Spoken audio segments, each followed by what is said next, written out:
Hello everybody, our names are Rina and Jasper, and we're in Lombok right now, currently on the beach, and we are here for our project, our free mining program in Lombok. and we're really looking forward to share our results with you today. Yes, so we'd like to give you some info about our project and how things are going. So we are working here for our free miner, like I said, on earthquake victims, and we do this in the area of Midas, which is right above the capital of Lombok, called Mataram, and we do this with local youth. So we work together with the organization Harapan Baru Lombok, and well, we provide our services there to increase the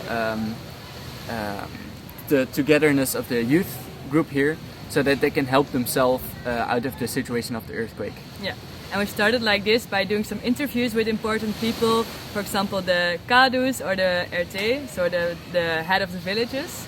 And they also explained to us that it's a bit difficult for the youth to motivate themselves. Even though they have good ideas for their future, it's really hard for them to start working on their future goals. Yeah, and a part of the problem is that we experience a lot of the youth do not have any education, do not have a lot of direction in their life. So most of them just hang out in the streets, not doing really very much.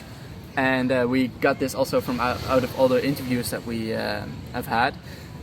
So we decided to work on this by challenging them and setting goals for them, and also organizing them in a structure of a youth group. Yeah, it's a bit challenging for us because first we had to gather all the youth, and since the youth are not really active in any kind of society or something, it was really hard to gather them. But we were really happy that we had a really important figure within the city of Midas. It's called Humaydi, and he also works for Harapan Baru. So he helped us a really big deal by collecting all the youth and creating this youth group together with us. So for now, I think we had already, let's say, for already 2 months, we had every Friday we had a meeting with all the youth. And also we tried to have some peer group meetings, because with the big group we want to focus on the problems that they are facing within Midas. And with the peer group meetings we work on personal goals. Yeah, so we really try to look at it in a long-term oriented vision.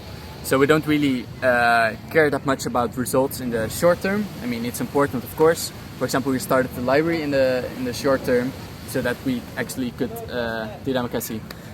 so that everyone could really benefit from this in the short term by reading and stuff like that, but also in the long term, because they actually had to organize this themselves. They had to, for example, write a budget, and with this budget we actually got to work. Yeah. So that also in the long term they can also have a library that supports the knowledge in the village. Yeah. It was really difficult for us to explain it to them, because they are also really focused on the short term.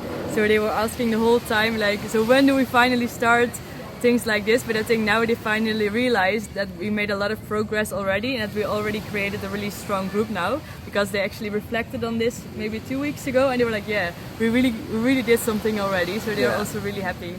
Yeah, and it's also really good because we started to get them into a structure. So we have the leader of the youth, then underneath are 4 leaders of smaller groups, and also we have divided up roles, or they actually did them themselves, like a secretary, chairman, a treasurer, stuff like that. Yeah. For the library project. So we really divided up roles so they can actually have leaders to look up to, because we found that nobody really took initiative, and now because we have this system of leaders, they actually take more initiative, and they find it easier to communicate, for example, with us. Yeah. Though there are still some problems with that often. But we've got 1 month left at the time when we shoot this video, and we really want to use this time to finish up and to get them strong enough so they can actually sustain this group when we're gone. Mm-hmm. And also we wanted to start working with all the peer groups on the goals that they set for their own peer group. So what you said for the library project, that was actually one project of a peer group, Another peer group wants to focus on the plastic problem, because that's also a big problem within Medas. So we will see if we can help them further with this, but they already had some ideas. Another peer group wants to focus on getting the human resources, and also, for example, having classes to teach them how to sew, or maybe how to work with bamboo. Just those kind of projects as well.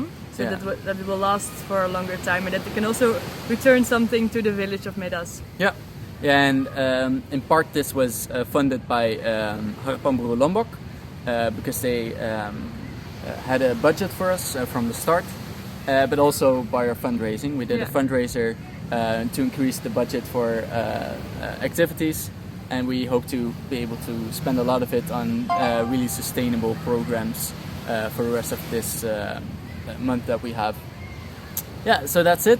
We're happy to answer any of the questions that you have. We already speak a bit of Indonesian, not enough to do this whole video and to really get all the information across, but enough to answer your questions, hopefully in Indonesian as well. So we're really looking forward to meeting everybody and to speaking to you and to share ideas.